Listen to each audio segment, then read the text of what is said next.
Hola, queridos estudiantes. Vamos a la segunda parte de las técnicas y hábitos de estudio. La primera parte fueron los hábitos. Cómo crearlo, el lugar, el ambiente, el horario y una serie de elementos que le di en esa primera parte.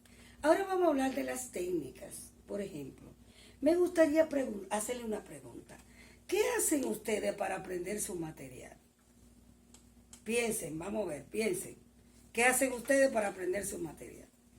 Muchos me dirán, leer, repetir, escucharme en voz alta, etcétera, etcétera. Pero llega un momento que eso cansa. Si yo puedo utilizar diferentes técnicas con las diferentes materias, el hábito se convierte en un juego, en una alegría, en una dinámica y me produce menos cansancio. Eso es lo que yo quiero. Que si yo le enseño, por ejemplo, 6 técnicas, tú utilices una técnica para cada materia. Y luego tú te quedas con la que más te guste. Porque si yo tengo más facilidad para una que para la otra, y me lo aprendo más fácil, con esa me voy a quedar. Ok. La primera técnica, que es la clave de todas las demás, es el subrayado. O sea, el uno buscar qué es lo más importante de esto que he leído. ¿Qué es lo más importante? Muchas veces da dificultad encontrar eso. Y yo he acostumbrado a mis estudiantes a colocarle en la pizarra, que ahora no lo estoy haciendo. Hoy tuve un conversatorio, a colocarle en la pizarra 2 preguntas para uno sacar lo que es la idea más importante y la idea secundaria. ¿Qué es lo único que tú te tienes que aprender para un examen? Porque lo demás es adorno. O sea que si yo tengo un capítulo de 5 hojas, quizá lo más importante está en un párrafo. Es más fácil yo aprender un párrafo que 5 hojas. Entonces las técnicas se van a usar ¿para qué? Para reducir el material de estudio. Esa es la finalidad de la técnica. Y extraer lo más importante que me va a servir a mí como profesional en la carrera, como marco teórico para solucionar cualquier problema que me surja en mi carrera. ¿Vieron la importancia que tiene de aprender técnica? Ok. Nos vamos con el subrayado. La primera pregunta. Cuando leamos un texto, lo vamos a leer completo, como cuando tú lees un periódico o una revista, sin aprendértelo, sino leerlo. Igual que tú leer una noticia, un periódico, lo que tú quieras. Luego que lo has leído, te va a una segunda lectura y te va a formular 2 preguntas.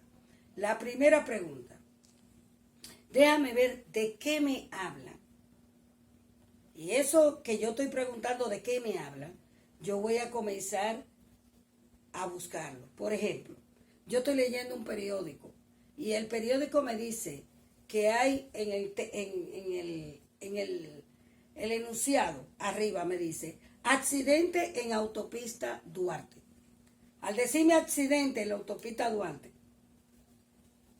y me hago la pregunta después que lo he leído, déjame ver qué fue lo que pasó, qué es lo más importante aquí. Entonces yo voy a ir buscando el primer párrafo, no, hay una introducción, sigo al segundo, y en el segundo me dice, ayer ocurrió un accidente en la autopista Duarte. Entonces yo con una felpa roja de esos resaltadores o un bolígrafo rojo, yo voy a subrayar que ayer ocurrió un accidente en la autopista Duarte.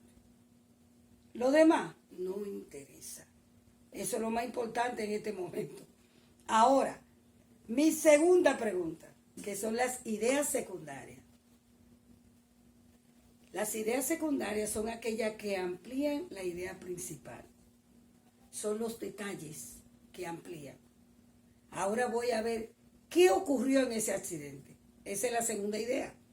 Ahí me dice que hubo un herido, 2 muertos, fue entre una jipeta y una patana. Y ahí yo subrayo, pero con un bolígrafo azul o un resaltador azul o verde, otro color más suave o amarillo, yo resalto cuánto muerto, cuánto herido, entre qué, a qué hora, etc. Esas son ideas secundarias. Ahora, si el accidente en la autopista Duarte fuera para yo aprendérmelo para una clase, lo único que me interesa es que hubo un accidente en la autopista Duarte ayer.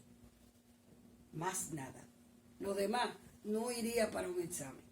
Lo que yo me tengo que aprender es la idea más importante. Pero en la técnica de estudio yo voy a ir sacando esas ideas. Las voy a ir sacando. Con el único fin de que a la hora de yo repasar, solamente voy a repasar lo que subrayé en rojo. Ahora vieron cómo voy reduciendo el material a la mínima expresión. No es lo mismo cuando se usa técnica, cuando nunca se ha leído.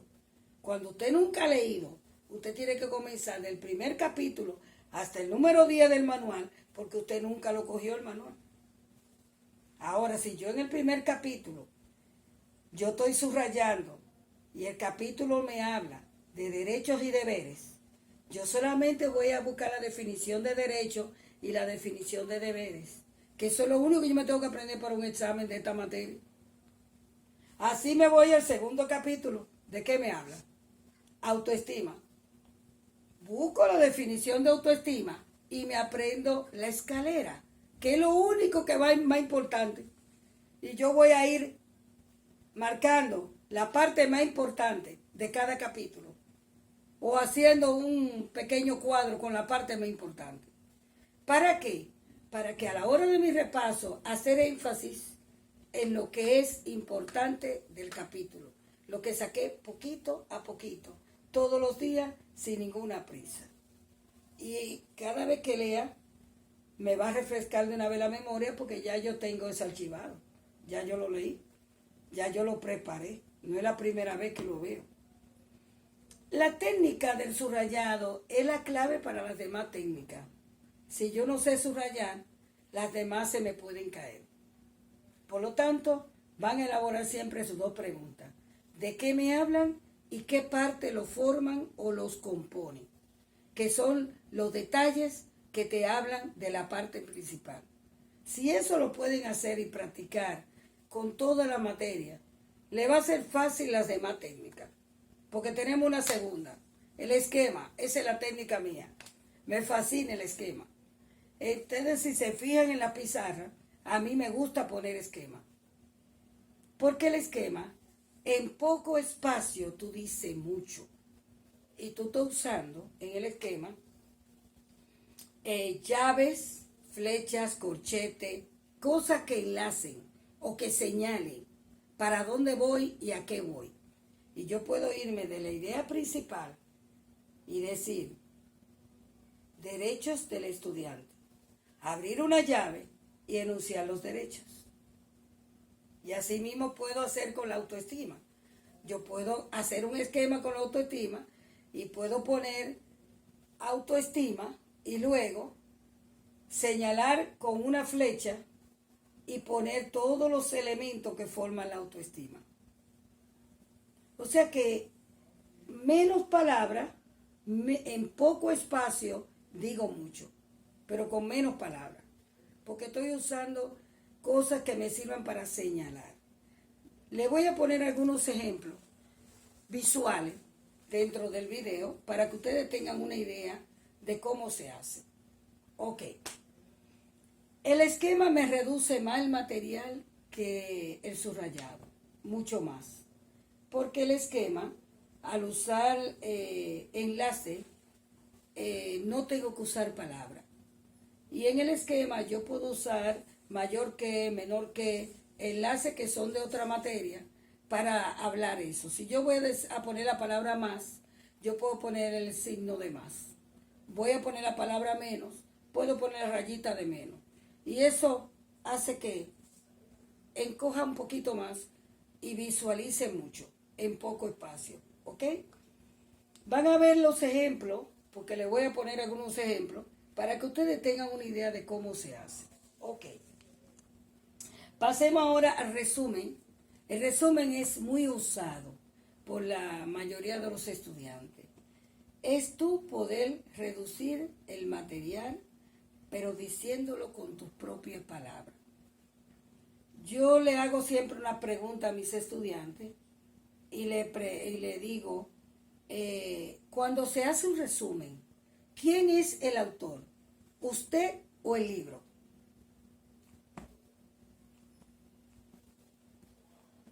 Eso, yo hago paréntesis para que ustedes lo piensen antes de decirlo.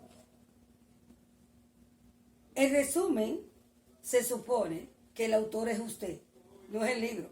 Por lo tanto, las palabras que usa tienen que ser tuyas, no puede ser del libro. Es una interpretación de lo que tú has entendido. Entonces, para hacer un resumen, hay que leer el capítulo, hay que subrayar la idea importante y la idea secundaria, y luego una tercera lectura, nada más leyendo lo que subrayé. Nada más leyendo lo que subrayé, no el texto entero en la tercera. Elijo lo más importante y lo secundario. Y luego, cierro el texto, cojo una hoja y un bolígrafo y comienzo a decirlo con mi palabra, lo que yo entendí. Ahí yo estoy haciendo un resumen. El resumen es excelente para los exámenes, porque si cuando usted termina de hacer un resumen, usted mira lo que subrayó y mira lo que usted acaba de interpretar, óigame bien, y dice lo mismo, quiere decir que ya usted se lo sabe. Te sirve como un parámetro de medida para tú saber qué tanto dominio tú tienes sobre una materia. El resumen es elaboración propia, por lo tanto, no puede tener palabras textuales de lo que tú acabas de leer. Tiene que tener una interpretación con tus palabras. ¿Estamos claros? Ok. Otra técnica muy buena para examen es lo que llamamos cuestionario autogenerado. ¿Qué es el cuestionario autogenerado? El cuestionario autogenerado, no es más que yo elaborar preguntas por cada capítulo para mi repaso final. Miren qué fácil. Yo terminé el capítulo 1, deberes y derechos, y al final de mi cuaderno comienzo a elaborar 2 preguntas por capítulo. Una que tenga que ver con deberes y otra con derechos. Y la voy guardando ahí. Me voy al segundo capítulo. O sea, yo estoy elaborando preguntas generadas por mí, no por un libro, por mí, de lo que yo leí. Ok. Y voy a elaborar una pregunta que tiene que ver con la autoestima y otra que tiene que ver con la composición o elementos que tiene la autoestima. Si quiere elaborar más de 2 preguntas, puede hacerlo. Pero al final, yo puedo tener un repaso general de 20 preguntas. Porque elaboré 2 preguntas por capítulo.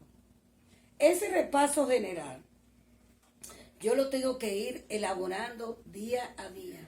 A la hora que yo coloqué que iba a preparar mi materia, en el lugar que yo seleccioné. ¿Estamos claros? Entonces, ya yo estoy preparando mi repaso de examen parcial o final. ¿Junto con qué?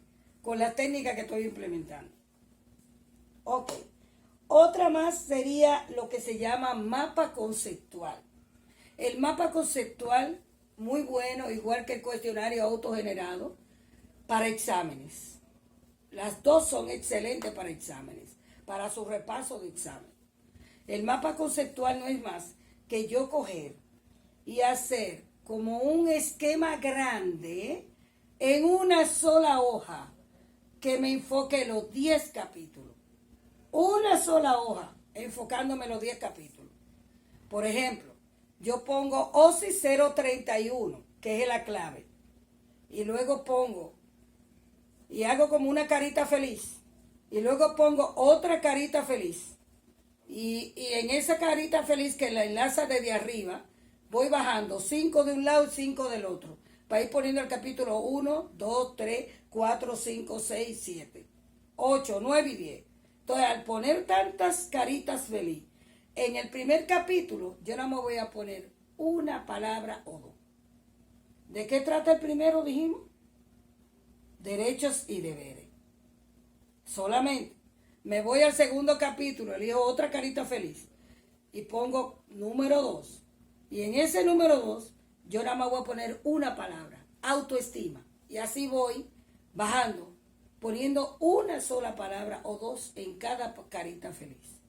Yo estoy haciendo, ¿sabe qué? Un mapa conceptual, donde la palabra clave que enfoca generalmente lo más importante del capítulo es lo que estoy poniendo. Si yo tengo que repasar con un grupo, porque hay un primer momento para crear el hábito, hay un primer momento que tú creas el hábito, pero hay un segundo momento en el que tú tienes que juntarte con otros estudiantes a hacer como un careo o lluvia de ideas, donde uno lleve su mapa conceptual, el otro lleve los cuestionarios, el otro lleve sus resúmenes. Óigame bien lo que van a hacer. El otro puede llevar la técnica que usó. Lo que no pueden es abrir el libro. A nivel de examen ya no se puede abrir el libro. El libro se abrió todos los días, a la misma hora, en el mismo lugar, cuando usted estaba haciendo el hábito. Ahora, usted simplemente va a demostrar delante de todos sus compañeros que usted sabe. Entonces comienzan a hacerse preguntas y cuando uno la contesta mal, el otro la rebate y dice, no, eso significa tal y tal cosa. El otro tal y tal cosa. Y entre todos van construyendo ¿qué? Un conocimiento sobre una materia X. O sea, son dos momentos. El primer momento es tú solo en tu casa como lo estás haciendo ahora. Y el segundo momento va a ser que cuando vengan los exámenes, tienen que reunirse con 2 o 3, no se reúnan con mucha gente, porque no es hacer un can. Nosotros vamos a repasar los términos sin abrir el manual. Solamente voy a andar con mi mapa conceptual, o con mi resumen, o con mis esquemas, con lo que sea. Y en base a la palabra que yo he puesto ahí, yo voy a crear la pregunta. O voy a llevar mi cuestionario, lo que yo elaboré, y voy a comenzar a rebatir. Y óigame, pónganse grado de dificultad cuando tengan un careo, porque el careo es un debate científico entre gente que quieren dominar un área. Ustedes tienen que saber, hay un momento que pueden hacer un chiste y reírse todo. Eso es parte del ser humano. El estudio tiene que ser divertido. Ahora, lo que no pueden es divertirse y olvidarte del repaso. Porque entonces se le fue el asunto para donde no iba. Tiene que haber siempre como un balance. Y saber que aunque nos reímos, volvemos otra vez al debate. Ese es el careo. Por último, me queda el portafolio. Ya esa es la última técnica.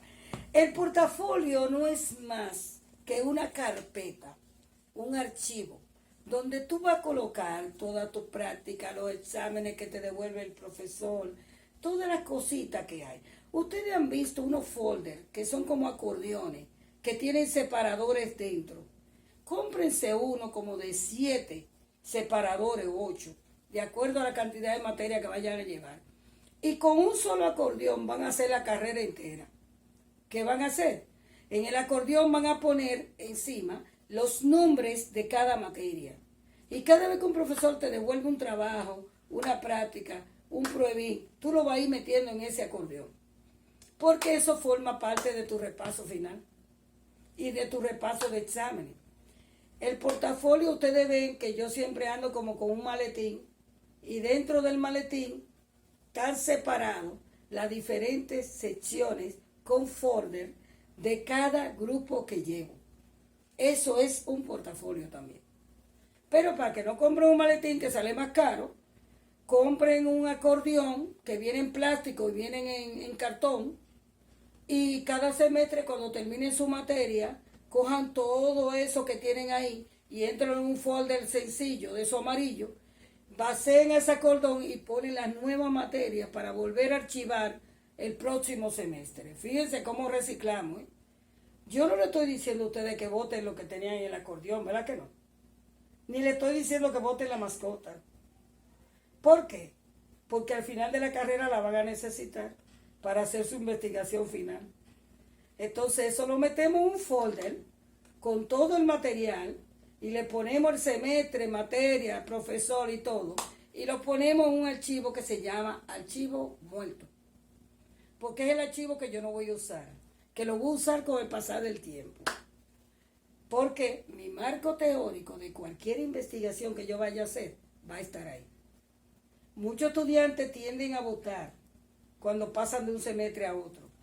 Usted no puede votar porque todo el conocimiento que le están dando, desde el principio hasta el final, es válido para una investigación final. Y usted no sabe de cuál de ellos se va a agarrar. Igual que ir acumulando sus libros para tener un marco teórico para esa investigación. No sé si he sido muy explícita explicando esto, pero lo he hecho de una forma teórica, cuando yo estoy acostumbrada a hacer un taller con ustedes. Esto era lo que yo les decía a ustedes que no iban en exposición, que lo que iba era un taller, porque es demasiado largo y para aprendérselo y crear el hábito deben de ir practicando. O sea, yo les voy a mandar las dos partes para que usted primero visualice la primera. Arregle el lugar de ambiente, arregle el horario, etcétera. No mire la segunda hasta que usted no tenga la primera hecha. Porque en la segunda es que usted va a practicar. ¿Me hago entender? Entonces yo necesito que si la ha visto va a tener que volverla a repetir la segunda, porque no puede practicar sin haber escuchado la explicación. ¿Entendido? Tienen que saber que ese cuadernillo es bastante largo y que ahí hay técnicas que yo no la mencioné porque son demasiados. Los estilos de aprendizaje están ahí, yo no los mencioné, porque si no me llevaría más de una hora hacer esto. Así que se les quiere mucho, cuídense mucho.